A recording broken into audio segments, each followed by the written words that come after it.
میرے بھائیوں، ایک منزل آپ پر بھی وہ آ سکتی ہے، مرنے کے بعد جب لوگ ہماری مٹی پر پیشاب کریں گے تو ہمارا کیا بنے گا؟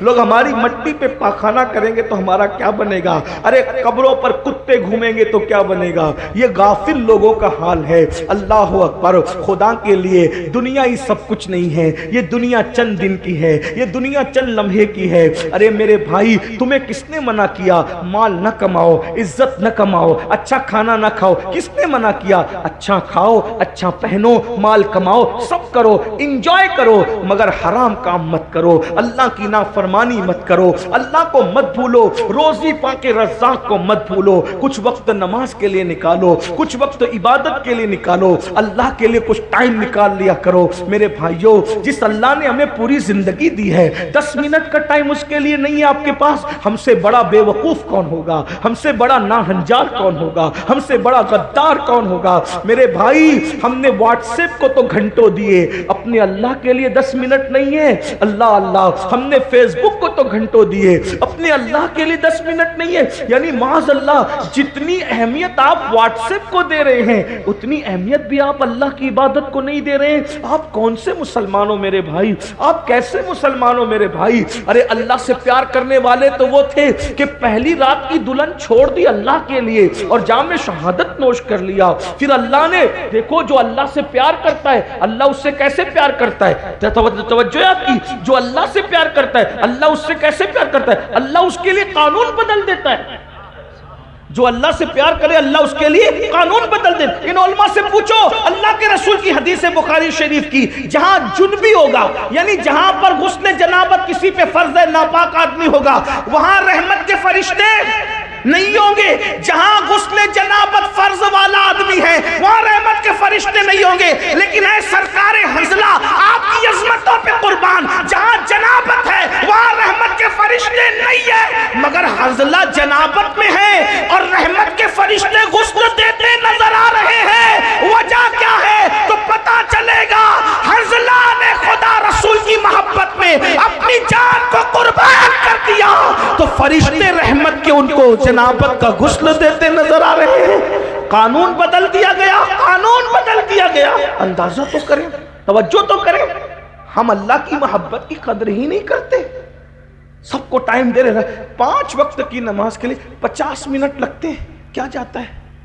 ہر محفل میں اس پہ زور دیتا ہوں کیونکہ میرا مشن ہے لوگ اللہ سے ایک بار جڑ جائیں، اور اللہ سے جڑنے کا پہلا زینہ نماز ہے، آسان طریقہ نماز۔ میرا دل چاہتا ہے کہ میری قوم جتنا جلسوں میں آتی ہے نا، اتنا فجر کی نماز میں ہمارا کام پورا ہو گیا انشاءاللہ۔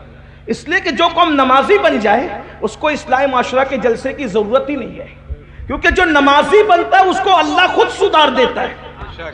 ان الصلاۃ تنہی عن الفحشاء والمنکر، نماز ہر برائی اور بے حیائی سے روک لیتی ہے۔ اس قوم کو صرف نمازی بنا دو، یہ قوم ہر بے حیائی سے رک جائے گی، ہر برائی سے۔ ابھی آپ پلٹ کے یہی سوچ رہے ہو نا، لیکن ہمارے محلے کے نمازی تو ابھی تک سود کھاتے ہیں۔ میں نے کہا وہ نمازی نہیں ہے بھائی، میں نے کہا نمازی کہلانا اور ہے، نمازی بن جانا اور ہے۔ ارے وہ نمازی تو عورتوں کو تکتے ہیں، میں نے کہا وہ نمازی نہیں ہے، اس لیے کہ اٹھک بیٹھک الگ چیز ہے، نماز الگ چیز ہے۔ ہاں، فلسفہ رہ گیا تلقین غزالی نہ رہی، تب برقی نہ رہی، شعلہ مقالی نہ رہی، وائز قوم کی وہ پختہ خیالی نہ رہی۔ فلسفہ رہ گیا تلقین غزالی نہ رہی، رہ گئی رسم ازا روح بلالی نہ رہی۔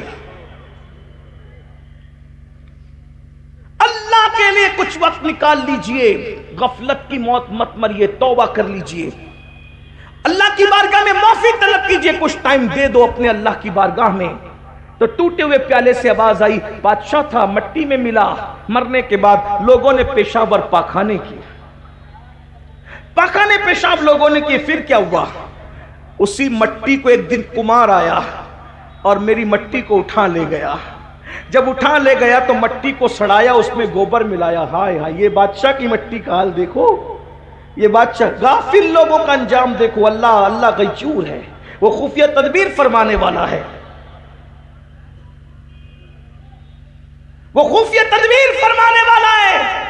کہ کمار نے مٹی سڑایا، سڑانے کے بعد پھر کٹورا بنایا اور کٹورا میری مٹی سے بنا اور پھر اس کو آگ میں تپایا تو آگ میں بھی تپا میں. احساس تو زندہ تھا نا, ذرے بکھر چکے تھے لیکن احساس تو زندہ تھا. پیشاب ہو رہا ہے, پاخانہ ہو رہا ہے, سڑایا جا رہا ہے, بنایا جا رہا ہے اور آگ میں جلایا بھی گیا. تب میں کٹورا بنا اور کٹورا بنا کر کے مجھے جب بازار میں بیچا گیا تو میں بکا بھی. جو کبھی بادشاہ دوسروں کو خریدتا تھا آج وہ بازار میں اس کی مٹی بک رہی ہے. میرے بھائیوں یہ دنیا,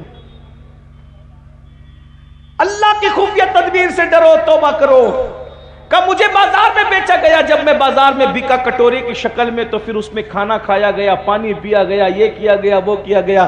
پھر ایسا ہوا کہ کسی کی ٹھوکر مجھے لگی اور میری کسی کی ٹھوکر نے مجھے ٹکڑے ٹکڑے کر دیا اور آج مجھے یہاں لا کر کے پھینک دیا گیا. تم کو زمین پہ لڑتا ہوا دیکھ کر کے میں سوچ رہا ہوں کہ چلو میں فائدہ نہ اٹھا سکا نصیحتوں سے, تم کو نصیحت کر دوں. اس لیے سدھر جاؤ, سنور جاؤ, اس طرح دنیا سے محبت نہ کرو. تب دونوں بھائی کو سمجھ میں آیا جب بادشاہوں کا یہ حال ہوا مرنے کے بعد ہمارا کیا حال ہوگا. بس میں بھی اسی بات پر اپنی بات کو مکمل کر لیتا ہوں, ٹائم زیادہ ہو گیا. انشاءاللہ غوث پاک کے خطبات کے جو اقتباسات میں نے چھیڑے تھے پھر کبھی پڑھوں گا. اللہ تعالی ہم سب کو توفیق دے, اللہ ہمیں سنوار دے, ہماری زندگیوں میں انقلاب پیدا کر دے. اللہ ہمیں غفلت سے نکال دے, حسد سے نکال دے, تکبر سے نکال دے, گھمنڈ سے نکال دے. اللہ پاک نماز کے لیے ہمیں وقت نکالنے کی توفیق عطا. علماء کرام کریں 2-4 منٹ کچھ اور بات کر لیں. تو آئیے میں نے جو کہا تھا وہ جو بات چل رہی تھی اسی سے کنیکٹ بات کر دو تھوڑی سی, کیونکہ علماء کرام کا حکم ہے اس لیے. اللہ اکبر. تو پہلی چیز جو آپ کے پاس جو حفاظت کا ذرا ہے وہ وضو ہے, اور دوسری چیز میرے آقا فرماتے ہیں نماز. اللہ کے رسول فرماتے ہیں کہ جو بندہ نماز پڑھتا ہے اللہ تبارک و تعالی اس کو اپنی حفاظت کی زرہ پہنا دیتا ہے, اور اس سے جو دشمنی کرتا ہے اس سے اللہ لڑتا ہے. دیکھیے تو صحیح ذرا غور تو کیجئے کہ اس سے جو لڑتا ہے اس سے اللہ لڑتا ہے, اس سے اللہ انتقام لیتا ہے. اور حدیث پاک میں آیا کہ جو بندہ نماز پڑھتا ہے, جو بندہ نماز پڑھتا ہے اس بندے کا حال یہ کہ اللہ اس کے ساتھ وعدہ فرماتا ہے کہ جو نماز پڑھے گا ہم اس کو بے حساب جنت میں داخل کریں گے, اس کو عذاب میں گرفتار نہیں کریں گے, اس کو عذاب میں مبتلا نہیں کریں گے.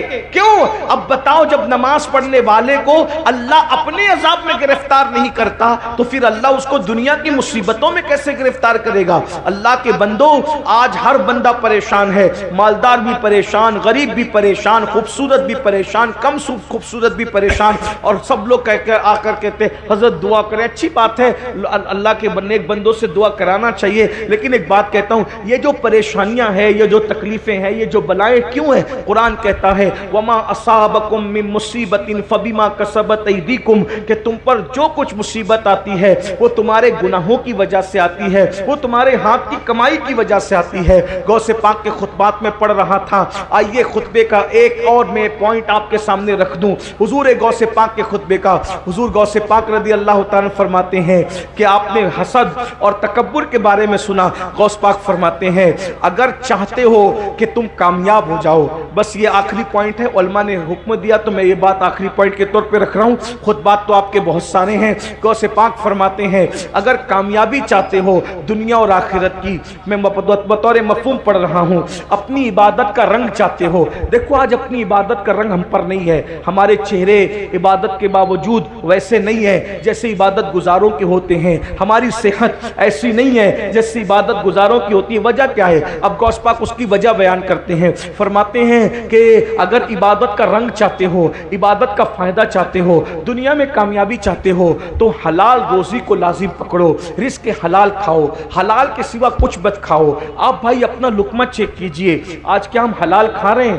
آپ سے پوچھتا ہوں کیا ہم حلال کھا رہے ہیں؟ بہت معافی کے ساتھ, بڑی معذرت کے ساتھ. دیکھو حق بات لوگوں کو تکلیف پہنچاتی ہے لیکن ہمیں اس سے کوئی فرق نہیں پڑتا, ہم تو قادری لوگ ہیں, اللہ کے لیے سچی بات رکھ دینا چاہیے. آج لوگ جو ہیں بڑی بڑی باتیں کرتے کرتے ہیں, ہر سال حج کو جا رہے ہیں, ہر سال عمرے کو جا رہے ہیں, نمازی بنے ہیں, مسجد کے متولی بنے, یہ بنے وہ بنے, لیکن لقمے کی پابندی نہیں ہے, حلال و حرام میں کوئی تمیز نہیں ہے, جو جی میں آ رہا ہے کھاتے جاؤ, پیٹ میں ڈالتے جاؤ. کچھ تو اتنے بے باک کہتے ہیں مولانا بسم اللہ پڑھ کے کھا لو سب حلال ہے, استغفر اللہ انا للہ و انا الیہ راجعون. پھر کیا ہو رہا ہے کہ وہ لاٹری بھی کھیل رہے ہیں, وہ ڈیجیٹل طور پہ جوا بھی کھیل رہے ہیں. آج جوا ڈیجیٹل اتنا عام ہو گیا ہے, بڑے بڑے دیندار گھرانے کے لوگ, مالدار گھرانے کے لوگ, نوجوان چھوکرے راتوں رات کروڑ پتی بننے کا شوق ہے, راتوں رات جو ہے وہ مالدار بننے کا شوق ہے, ایزی منی کے چکر میں, شارٹ کٹ میں مالدار بننے کے چکر میں جوا کھیلا جا رہا ہے. یاد رکھنا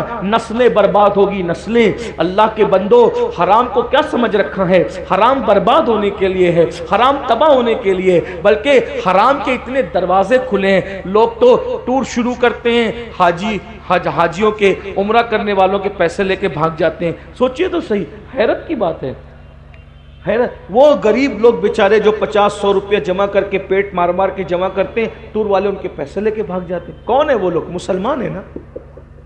لوگوں کی ہمت کیسے ہوتی ہے حج کے نام پہ جمع کیے ہوئے پیسے لے کے بھاگنے کی؟ لوگوں کی ہمت کیسی ہوتی ہے کہ عمرہ کے نام پہ پیسے لے کے بھاگ؟ یعنی کتنی بے خوفی ہے, کتنی میں کہتا ہوں کہ یہ فرعون اور نمرود کے دور میں بھی لوگوں نے ایسا نہیں کیا ہوگا جو آج کر رہے ہیں. یزید کے دور میں بھی لوگوں نے ایسا نہیں کیا ہوگا. یعنی کتنا غفلت کی حد ہوتی ہے, غفلت کی انتہا ہوتی ہے. سید العالمین کی امت میں ہو حلال و حرام کی تمیز ختم ہے. سود پورے شباب پر ہے, جوا کے علاوہ سود یعنی بیاج پورے شباب پر ہے, دھندا کھل کے چل رہا ہے. امام اہل سنت سیدی اعلیٰ حضرت علیہ رحمہ حدیث نقل کرتے ہیں فتاوی رضویہ شریف میں کہ جس نے 1 درہم سود کا, 1 درہم کھایا, 1 درہم, اب تو درہم چلتا بھی نہیں ہے, لیکن جس نے 1 درہم کھایا 1000 سال تک وہ جہنم کی آگ میں جلے گا. 1000 سال, 1000. تحفے کوئی دیتا ہے حلال کیوں کہ بس خوبصورت تحفہ ہے, وصول کرو. سیدنا فاروق اعظم فرمایا کرتے تھے سب کا تحفہ مت قبول کرو. اب تو لوگ یہی حدیث پڑھتے ہیں تحفہ لینا دینا سنت ہے, اور تحفہ چیک کرنا بھی سنت ہے. تحفہ چیک کرنا بھی سنت ہے. فاروق اعظم کہتے ہیں سب کا تحفہ مت لو, کیونکہ بعض تحفے خفیہ رشوت ہوا کرتے ہیں. ہر لفافہ قبول مت کرو, ہر گفٹ قبول مت کرو, بعض چیزیں خفیہ رشوت ہوتی ہیں.